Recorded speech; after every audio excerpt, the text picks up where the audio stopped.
What's up guys? Welcome back sa ating channel, Coins TV. At eto nga guys, tutuloy natin yung ating coin hunting.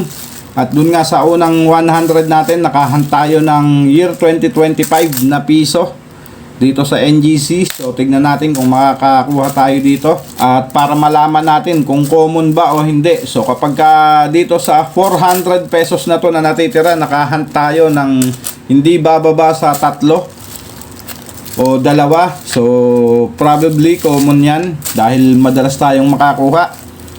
Tignan natin dito sa ating panibagong 100 kung makakakuha tayo ng hard to find na hinahanap natin. So ayusin lang natin to guys. At ayan na nga guys, so nahati na natin at kukuha lang ulit tayo ng 1.5 para sa ating first batch. So sana pala rin tayo dito ng hinahanap natin na napakatagal na 2005 na hard to find. So napakahirap talaga niyang makita yung BSP na 2005 na kukumpleto sa ating binubuo na 1 piso BSP series. So ayan guys, at bago tayo magumpisa, maraming salamat sa aking mga subscriber na solid na sumusuporta dito sa ating channel. So maraming salamat po sa inyong lahat, sa ating mga viewers na senior citizen at viewers natin sa abroad. So maraming salamat po sa inyong lahat mga ma'am, mga sir. At umpisahan na nga natin etong ating coin hunting. So 2013 ang ating first coin, PSP. Yan, 2011. At ito ay parang sobrang kapal naman na itong isa na to, 2019. Next coin, 2018 na low mint mark. So upper mint mark ang hinahanap natin. So alam nyo naman yan kung kayo'y nakasubaybay na dito sa ating channel. Ang mga hinahanap natin ay hard to find at semi hard to find. Syempre yung mga error na rin kung tayo'y suswertihin. At nakakahunt talaga tayo dito nyan guys. Kung napanood nyo yung ating mga video nung mga una nating pagko-coin hunting, so nakakahunt talaga tayo ng mga error. So dati napapanood ko lang na mga error. So unti-unti nagkakaroon tayo dito sa ating ginagawang coin hunting.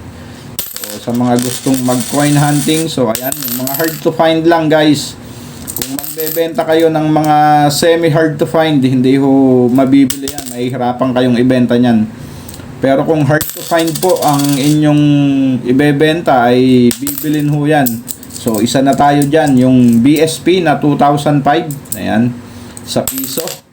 So sa 5 piso naman na BSP rin guys, yung dilaw. So hindi yung NGC dun sa BSP. So 2006, 7 at 8. So ayun yung mga hard to find at 100% na bibilin yan. At sa 10 piso naman na BSP, so 2007 at 2009. So yan lang po yung 100% na bibilin sa inyo kapag binenta nyo sa mga kolektor.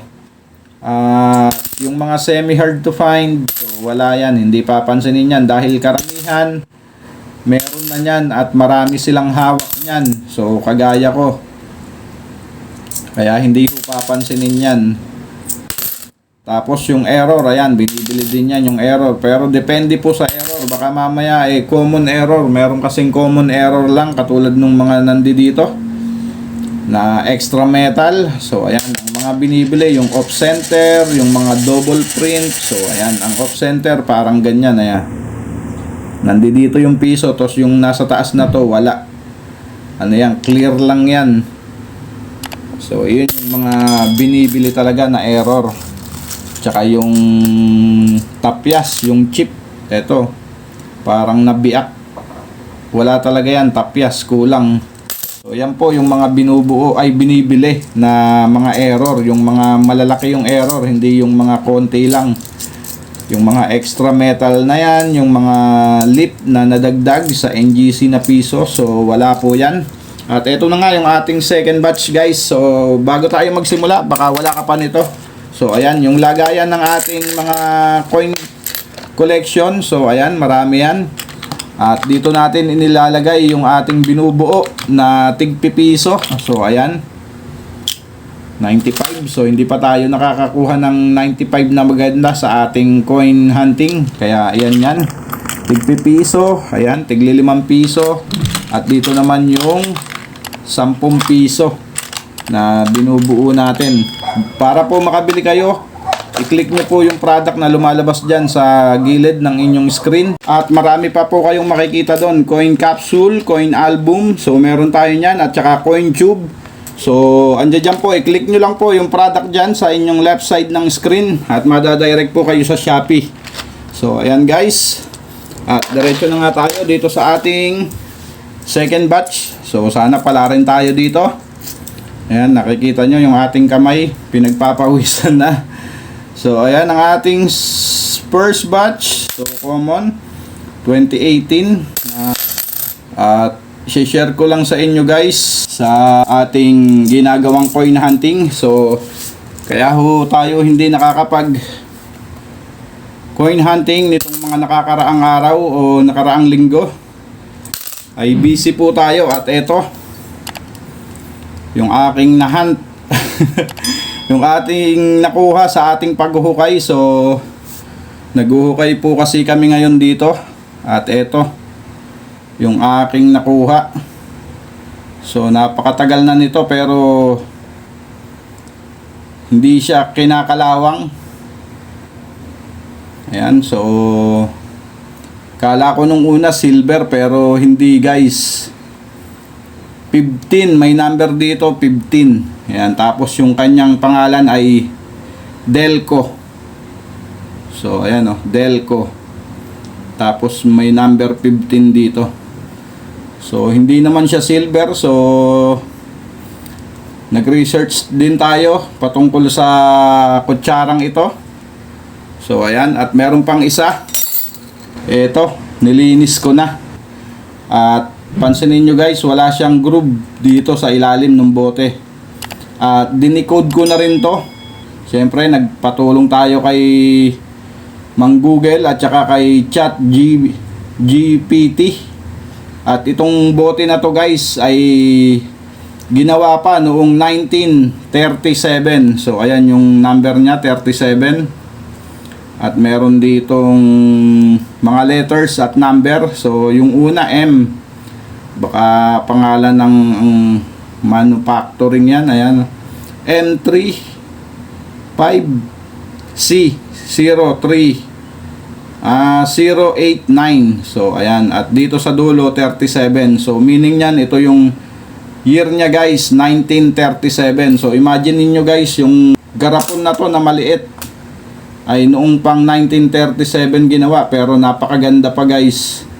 Ito yung ating nakuha sa ating paghuhukay. So ayan, yung dalawa na nahunt natin sa ating paghuhukay. Meron pa ron mga bote.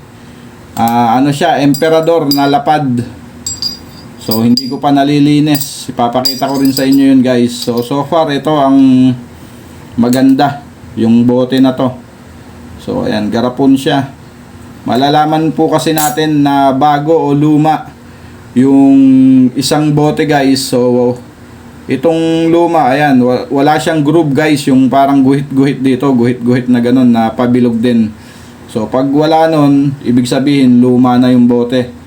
At ito ay luma talaga dahil 1937 pa ginawa itong garapon na maliit na to. So hindi ko lang alam kung ano bang pinaglagyan nito. So comment down below sa mga nakakaalam. So ayan po yung itsura niya.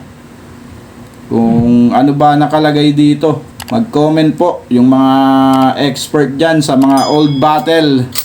So ayan, sa mga garapon, palagay ko garapon to. Ano kaya nakalagay dito? So comment down below guys. Sana malaman natin kung ano ang nakalagay dito.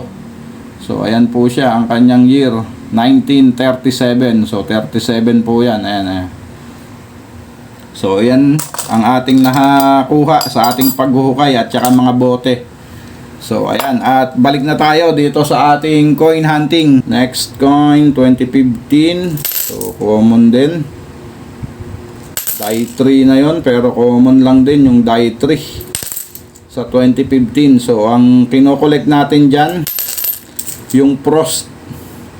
Yan, yung frosted na 2013. So hindi lang doon merong frosted sa 12 10, 12, 13, 14, 15. So ayan po yung mga may frosted.